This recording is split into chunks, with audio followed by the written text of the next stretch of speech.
कसे आहात मित्रमंडळी, स्वागत आहे आपलं सुंदर अशा व्लॉगमध्ये. आज आपण आलो आहोत त्र्यंबकेश्वरला. आणि त्र्यंबकेश्वरचे मंदिर आहे 12 ज्योतिर्लिंगापैकी एक महत्त्वाचे ज्योतिर्लिंग आहे. आणि आपण बोलू शकतो ह्या मुख्य वैशिष्ट्य ज्योतिर्लिंगाचे मुख्य वैशिष्ट्य म्हणजे की ह्याचे जे ज्योतिर्लिंग आहेत ते ब्रह्मा, विष्णू आणि महेश ह्यांच्या नेतृत्वाने अशा लहान लहानशा 3 ज्योतिर्लिंग इथे आहेत.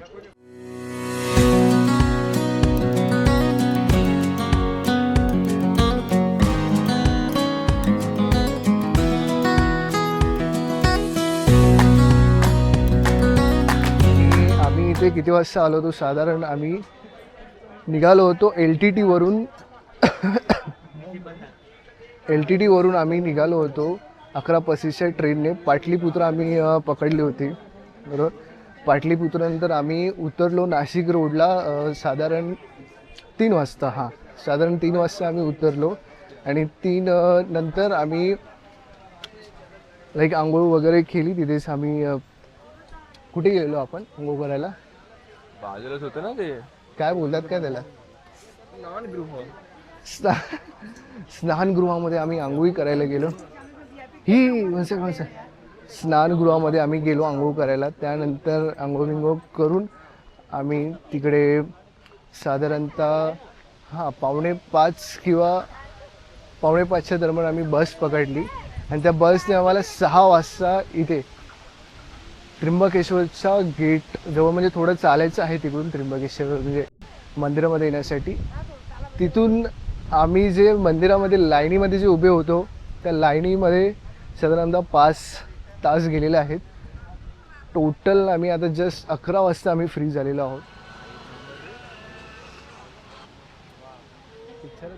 मित्रांनो, पाण्याचं कुंड आम्हाला सापडलेलं आहे. तेच मंदिराच्या पाठीचं आहे. फिरवतो.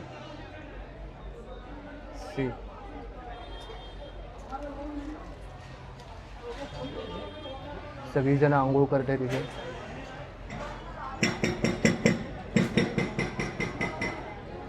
तुम्हाला कसं वाटतंय मित्रमंडळी? भारी वाटतं? मजा येते, थंड थंड वाटतं. थंड थंड वाटतं. पाण्यातच गेला ना, थंड थंड काय वाटतंय? इथेच थंड वाटतं. मंदिराच्या जस्ट पाठी आम्हाला कुंड आहे पाण्याचं सापडलेलं. जस्ट मित्रमंडळी, आपण एक्सप्लोर करता करता आपल्याला एक डोंगर सापडलेला आहे. आणि आपले सवंगडीसुद्धा सापडलेले आहेत. सवंगडी आहेत आपल्या समोर. ते एकटेच गेले होते आम्हाला सोडून. हे देखो बिछड़े हुए दोस्त जा रहे. अरे अरे, असंच जाऊन येतो वरती. हा कुठे जवळच जस्ट हे बघ इथे, हे ना निवृत्तीनाथ महाराज. ते डोंगरावरती. डोंगर नाही हे बघ इथे, हे बिल्डिंगच्या इथे हे दिसतोय, कळं दिसतोय. हा निवृत्तीनाथ महाराज कोण? ज्ञानेश्वरांचे मोठे भाऊ. काय म्हणता? त्यांची समाधी इथे जवळच आहे का? आहे का इथे? चालेल चला पोरांनो.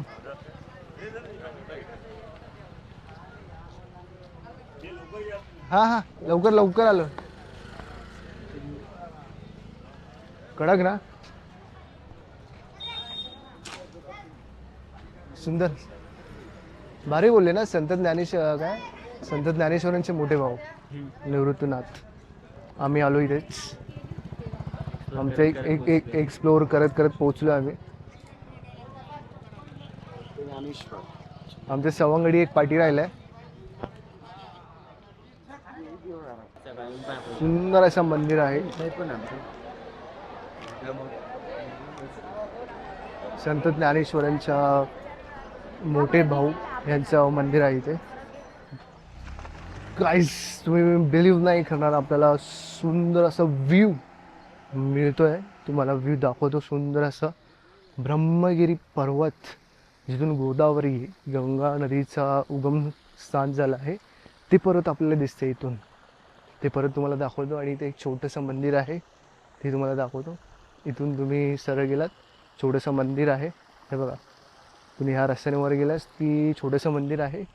आणि समोरच गोदावरी ब्रह्मगिरी पर्वतांची जी रांग आहे, ब्रह्मगिरी पर्वत समोर दिसतोय. आणि दाखवतो तुम्हाला. खूप सुंदर असा व्ह्यू आहे मित्रांनो.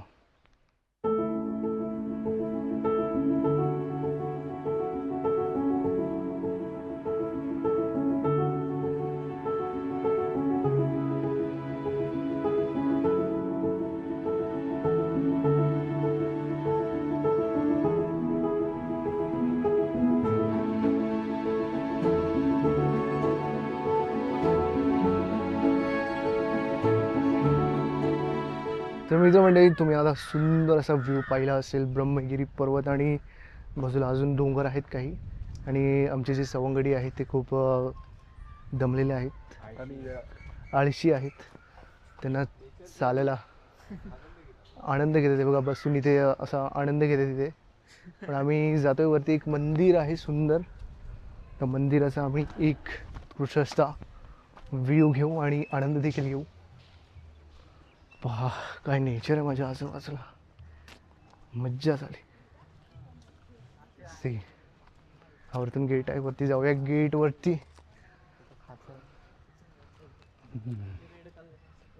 झेंडे पण लावले तिथे.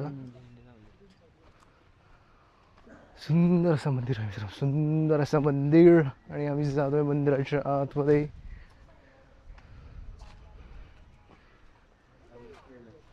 लगेच ऊन पडला. हो, पाठी माझ्या फुल डोंगर आहेत.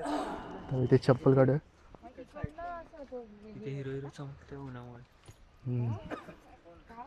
खूप ग्लेशियर टाईप. हो,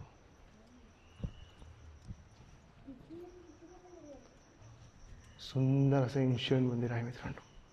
मला मंदिराचा आतमधला दाखवतो. देवीचं मंदिर आहे हे. श्री म्हाळसा देवीची मंदिर आहे हे. तुम्हाला दाखवतो आतमधून काय इंटिरियर आहे. म्हाळसा देवीचं मंदिर आहे.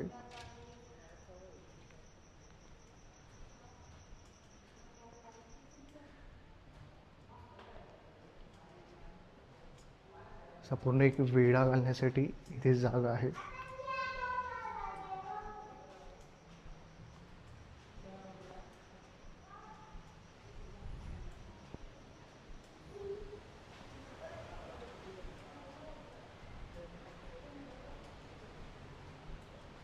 आणि जस्ट तुम्ही बाहेर आलात की तुम्हाला मिळाले ते मंदिर.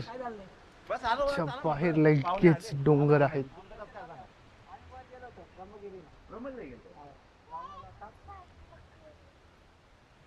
सुंदर अशा.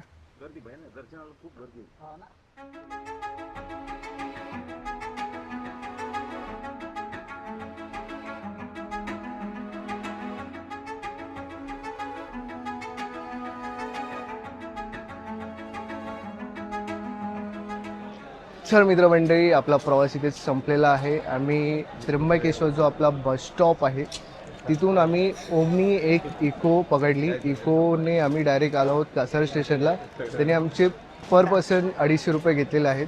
पण आमचा वेळ वाचलेला आहे त्यामध्ये. डायरेक्ट आम्ही कासार स्टेशनवरून आम्ही आपापल्या घरी जाणार आहोत. सेंट्रल लाईन आहे बरोबर. ठीक आहे. आम्ही आपल्या प्रवासाला काल रात्री 11:35ची ट्रेनपासून 3 वाहनं यूज केलेत आम्ही. ट्रेन, बस आणि ओमनी इको. अशा प्रकारे आमचा प्रवास खूप सुंदर झालेला आहे. एका दिवसात आपला संपलेला आहे. कुठं राहण्याची गरज नाही आहे. तर भेटू आपण पुढच्या ब्लॉगमध्ये. असेच आपण व्हिडिओ टाकत राहू. Bye bye, sayonara guys. चलो.